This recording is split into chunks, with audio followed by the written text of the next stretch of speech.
let's shift over to the Arizona Cardinals. We still don't know what that offense is going to look like, although if you pay attention to college football and Texas Tech, the air raid offense, the ultimate version of that loose college, draw it up in the dirt, will it work at the NFL level? And LaMarcus Joyner, the Raiders safety, said after the game when the Raiders played the Cardinals week 2 of the preseason, he described the offense as a pretty boy offense. And or pretty boy football, and some Cardinals players took exception to it. Justin Pugh joked about it. He said, "Yeah, we got some good-looking guys. What do you want from us?" But is it like a lesser brand of offense? Should old school hardcore football people look down their nose at this kind of an offense that the Cardinals plan to run, Chris? I think it's fair to question it and whether it can be successful. I mean, we haven't really seen that many college teams really win and go to national championships winning that way, right? I mean, we really haven't. When you talk about Alabama, okay, Clemson might be about as close as we've seen to that, but Clemson doesn't abandon the run game. I think there's a lot of questions about how this offense will translate to the NFL. Certainly for me. I know they're going to be able to get, some cheap yards in the pass game and do all those things. But is there enough inventory in that offense when it becomes week 3 and week 4 and so on, where teams are starting to go, ooh, there's tendencies here. And when they get in this formation, they like to do this. And when they're in that formation, they do that. That's where I really worry about it, added to the fact of I still think you got to get underneath the center a little bit, Mike, in the NFL and come downhill and run the football that way. And I think that's what LaMarcus Joyner's looking at. He's going, this is Big 12 football. This is 7-on-7. This is why we talk about Big 12 being crappy at defense and everything else. And there's no physical nature about the offense. And I hope that Kliff Kingsbury can unleash some of that and get some downhill run game with David Johnson, because I think he thrives in that environment. I also think it'll help Kyler Murray, Mike, if you can run downhill, the bootlegs, the play actions, getting him separated from the line of scrimmage to where he can see the field better, a lot like we've seen from Russell Wilson. I think that will be a very good tool for that offense to have. It's a very subtle point because you can have a running game out of the shotgun, but the difference is if you've got an I formation and you get the snap instantaneously and you turn, the running back has a head of steam when he gets the ball and hits the hole. Exactly. And it can develop more quickly. The play develops so much more slowly when you run out of shotgun because first you got to get the snap, and then you got to turn, and your back is standing still when he gets the ball. Exactly. He isn't already running. And going horizontal to a degree. Yeah, and again, if you've got a great offensive line, it won't matter.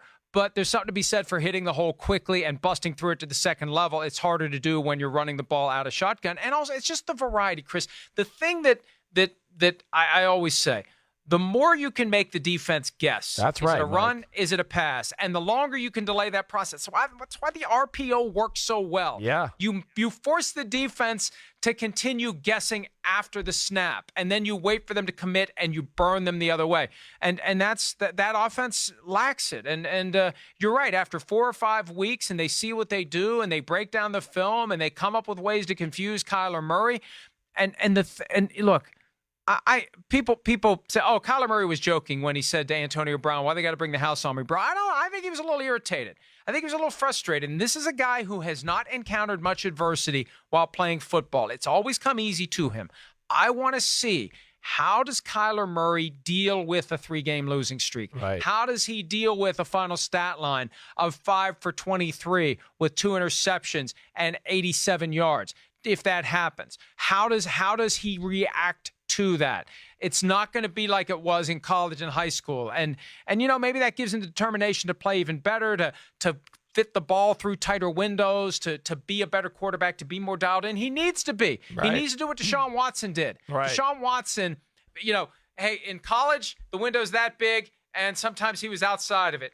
In the NFL, the window's this big, and he threads the needle. That's right. As needed. And will Kyler Murray step up to that? He's got the arm. Yes. The ball's got the pop, but it's so much more than that. Yes, it is. And you made all the right points about the I formation. And again, I challenge people to listen to this aspect too.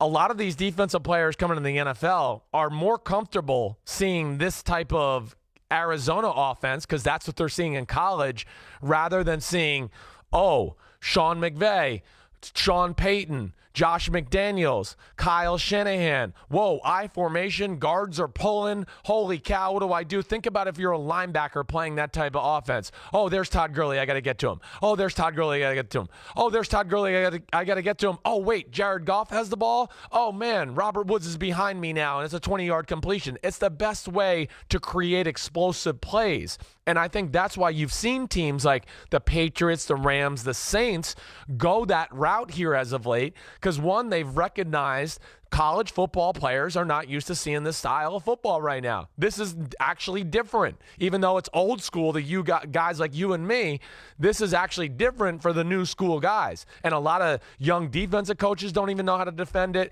Defensive players don't know how to defend it. And it's a great way to get explosive pass plays in the passing game. That's really the best part about it. One last point before we move on. A wise man once told me that anytime a player says something that is controversial about an opponent or has some nickname like Pretty Boy Football, chances are they didn't come up with it. Chances are they heard it in a meeting room from a coach, from either their head coach or their coordinator, right. or that this is something that the Raiders were saying about the Cardinals. Just because LaMarcus Joyner is the one who said it, there's a disdain among the Raiders coaching staff, Chris, and it possibly goes all the way up to Chucky himself, calling it Pretty Boy Football.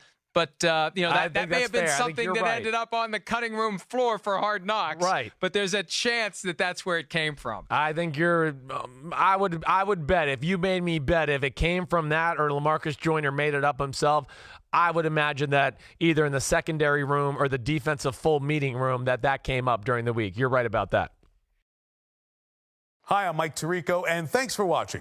Make sure to hit subscribe for the latest news and highlights from NBC Sports.